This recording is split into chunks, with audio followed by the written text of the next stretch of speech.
With the way the game started 10 minutes in, are you surprised that there's just one goal to separate the sides heading into the second leg? No, I don't think so. I think because of the nature of the way the game went, the first 30 minutes belonged to PSG, and then they get their goal from Dembélé in the 4th minute. So then it was up to Arsenal to push the game. And PSG were quite happy. And I think the better footballing side, if there's a team that's going to push the game, the team that can score more goals is PSG. So the fact that it actually had to be Arsenal, PSG were quite happy. Then it became a very tactical, slow game. I think Arsenal's biggest threat is from set pieces, and they didn't take advantage of them today fully, and 1-0 is a dream result for PSG going back home.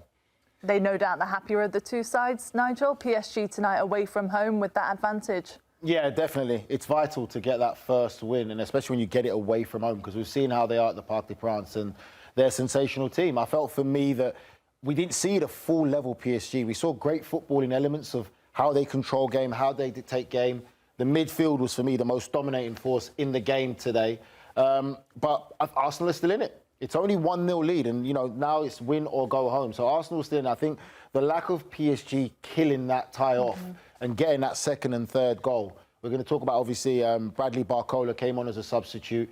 He missed a real big opportunity for PSG.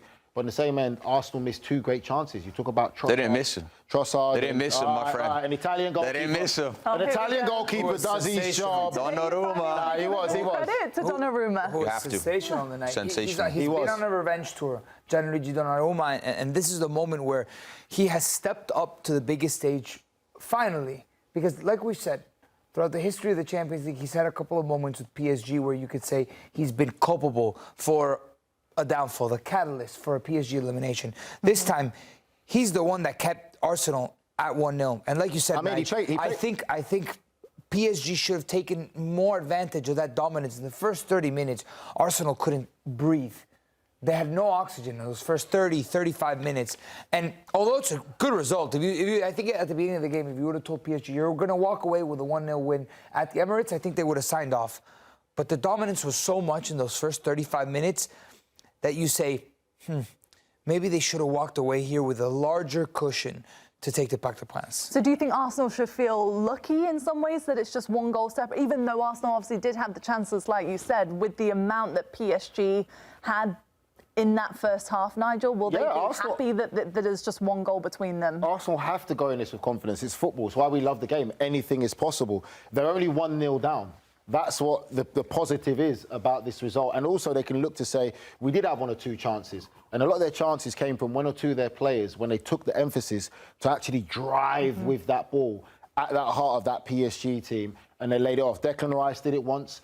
Miles Lewis-Skelly did it twice. And they created good opportunities by doing that. So just to be 1-0 down, if you're talking about a managerial mindset or coach in the dressing room, you've got to say, we're still in this. We can still really do this. They're going to the Parc des Princes believing that they can get back into this tie and maybe even win the tie still, because 1-0, I don't know if it's going to be enough for PSG. It'll have to be heroic, without a doubt, Arsenal. at Parc des Princes, because on the flip side, PSG saying, all right, this is how we played on the road with our fans, and you saw how those fans showed up. Imagine a full stadium full of that, right?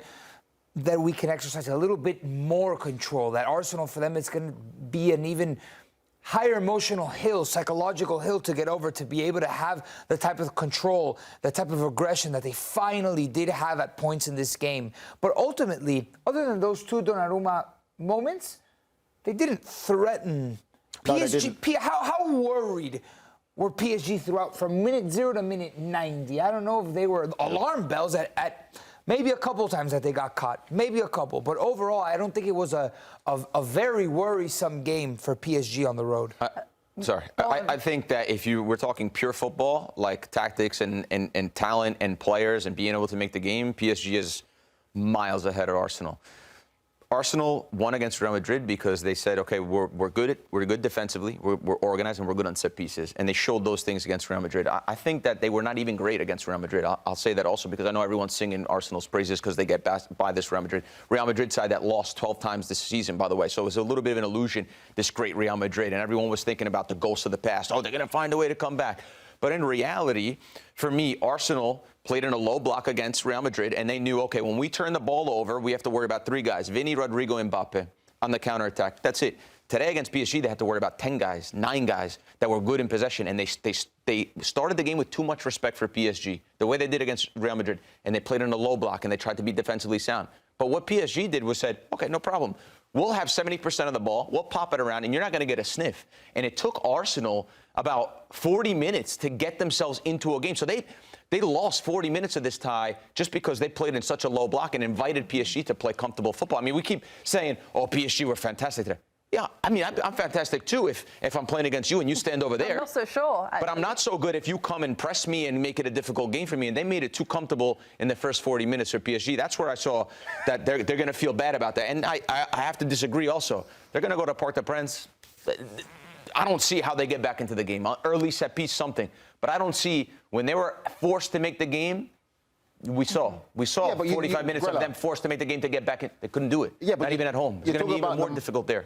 We saw ourselves as too good. We will have to be more demanding in the semi-finals. That's what he said after the quarter-final performance. We saw them also lose domestically for the first time all season against Nice 3-1, and they had a pretty strong lineup in that game as well. So maybe a bit of a reality check for PSG, because we saw a different side of them aggressive early on, didn't we, Grell? We did, but again, I think it's more credit to more what Arsenal did. Arsenal just stayed back and let them have the ball, and then PSG created some chances, but maybe not enough to kill off the game, I think. And it was it's a match where if like you put the ball on the ground and see who can play better football, it's definitely PSG. But at the end of the day, Arsenal could have got something through a set piece or anything else.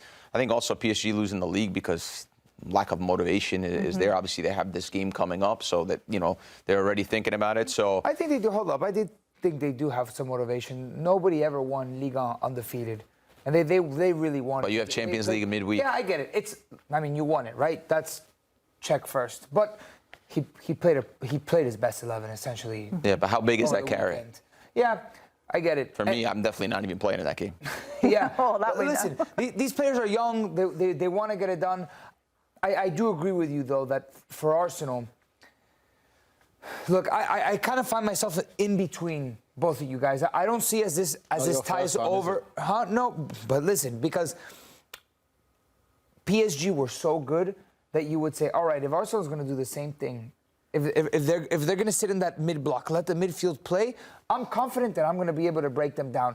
But if you're Arsenal, they survived the 35 minutes. They're in this game, and on the flip side, look how much danger they did after those 30 minutes. If they grabbed from 40 minutes onward, they knew how to respond. Maybe not with enough danger, but they knew on the flip side how to reverse that against PSG. And they're not going to be the favorites. And maybe they created chances that could have been goals. They didn't get them, but they could have been goals. I don't know what their approach is going to be for second half, but it's not like from minute 40 onwards. It was nothing. It was the best, but it wasn't nothing. Well, PSG also had a full squad to choose from today, which probably was a luxury for Luis Enrique. We know that hasn't been the case for a lot of the teams this season in Europe. Thomas Partey was missed today. This is what one viewer said. Leslie, the importance of having Partey in this team is immense. His absence was visibly seen. Do you agree with that, Nigel, with the changes that Arteta had to make today? Yeah, it's just when you talk about tactics and we talk about players and we say about how important some players are.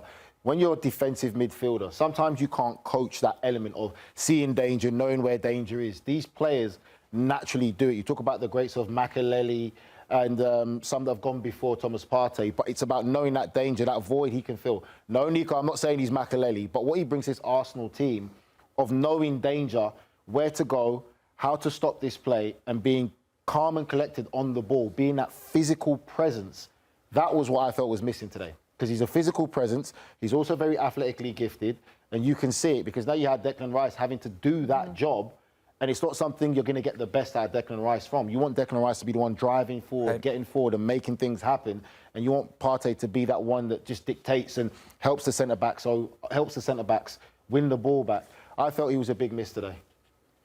Yeah, I agree. I think he was a big miss. And again, when we talk about how comfortable PSG was in the first 30 minutes, how they were able to pop it, we've been in games, right, where you're like, you play the first 10, 15 minutes and you're like, you want to go home because it's so fast and it's so physical and you're getting kicked and it's cold out. You want to go home? You give up that easy? And the fence.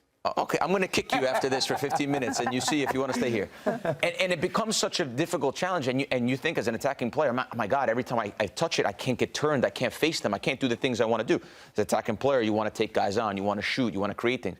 But if every time you have a guy up your backside and you're getting kicked and you have no space and you can't breathe and you can't find guys and the ball turns over, right, it becomes difficult. And for me, Partey would have given that a little bit more. Like PSG was hanging out in the midfield. We said it when we were watching the first 15, 20 minutes. How many times did Arsenal play looking towards the other goal? Exactly. They didn't. Exactly. PSG, every time they received, they were going at you. Okay, but they couldn't do that again. We talk about the importance of Partey, because Partey will be the one that picks up those second balls, turns and finds Declan Rice and Moreno higher up the pitch, because he's more comfortable in that environment of bodies close to him, people trying to fight him, winning that ball, picking up the scraps. It's very similar to how I played my career, when I had to be the one to be that ball winner, to win it back, to go back to the centre-backs to get it, and you find your other players who you want higher up the pitch, like my time at Villa with Ashley Young and Gabby Abong-Lahore and Stilian Petrov. I didn't expect Stilian to do defensive work. Right. Give it to him, then he can make things happen. The ones that are good with the ball. Did he have as many yellow cards as you? No, he didn't. Did he have as many two-footers I in the love midfield? No, you know what? I'm not going to say Hey, but Partey's not that bad on the ball either. But no, You just said, I didn't say, you said give them ball higher up the field. No, but The guy that missed most on the night. I played a bit like him back in my day. It's the balance of football, though. You've got to put your players in positions to succeed. Today, no Partey means Declan Rice and Moreno have to play in a different position that they're normally used to, so they're not going to be in a position to succeed, especially when you're facing top talent. You look at Vitinha today. He controlled and dictated the whole game in midfield. He was everywhere alongside Miguel Neves. Merino didn't play in a position he's not used to. Not used to, but when you talk about playing against those three players, those midfielders you're going up against, getting there, winning the ball back, let's be real. Marino's probably better higher up the pitch, especially at that kind of tempo. I mean, they brought him in being that type of midfielder. Would you put Marino there by himself going against that three midfield, that very mobile, athletic and dynamic? No, I get it. I get what you're saying, but it's not alive. Right. I'd rather have Thomas Partey. I totally get what you're saying. My question to you is, how would that West Ham team how would they have compensated without a player like your characteristics? It's different. It depends on what you've got available to you. There's nothing much more you can do. Again, you look at Arsenal today, showed a lot of respect to Paris Saint-Germain. And at times we were watching again, we're saying they have no idea when to press or when not to press, and because players just look like they have no idea what to do. The only thing you could have done is probably say, all right, we're going to give them opposition possession, and we have to try and play counter-attack. That's it. But they've got the players to play counter-attack as well, Arsenal. So you just have to be compact and organised and try and win it. But Paris Saint-Germain were just a well-coached team. Obviously, we've got the other game to come tomorrow. Do you feel like the winner of the Champions League this season is going to come from this tie, based on what we've seen today? From this tie? Not necessarily. No, not necessarily. No. I mean, from given the information in the game that I saw today and the facts now, I see a PSG Barcelona final is very possible, and then I see two teams that, my God, play really good attacking football and manage moments and manage games and have so many pieces. I think that if Lewandowski can make it back to the final, that gives them a little bit of edge, because I don't think that PSG play with the proper center forward. But again, that game would be 50-50. You say that, I give Nico credit because Nico said it, because Nico and I were having a discussion in the back saying that I felt for me PSG was just too calm about it. It's like they're playing in cage football on the streets where they're just bopping it and having a laugh and a joke. This is a professional level. You got to go and get another goal. Luis Enrique's substitution to bring Ramos on for me, I felt that showed aggression that he knows as a manager. We need to get that second goal. Like, we need to push this game. And bringing on an actual pure striker, I felt was a manager trying to show a bit more aggression. I would also show as well, we talk about football a lot, about the modern day players. Isn't it sad that we don't have that many clinical, natural strikers now? As amazing as we talk about Kvaratskhelia, Doué, Bradley Barcola, fantastic players, why they can get at people, this and that. There isn't that natural finisher in the game anymore like we used to have years back, where you can give a player a ball anywhere around the box, they can just open up, finish. Now it's they get Robert chances. Lewandowski is more like that? Lewandowski is his natural finish, yes. He's one of the PSG's more like the modern. There's few of that ilk, and the ones that do exist aren't world class yet. Yeah. Maybe like I mean, first that comes to mind is Gonzalo Ramos, because we just saw him, but Victor Gyökeres is there. Let's see if he can take that to the elite level, to the world class level, week in, week out. But that breed of player is becoming non-existent. It's becoming, yeah. Because I only bring that up because we look at Donnarumma, we gave him the credit for the saves he made. But if that was a traditional number 9 striker, that would end up in the back of the net. Like clinical strikers who really want to score goals and are built that way, they would have taken them chances. And it's a big game. You've got to take chances like that.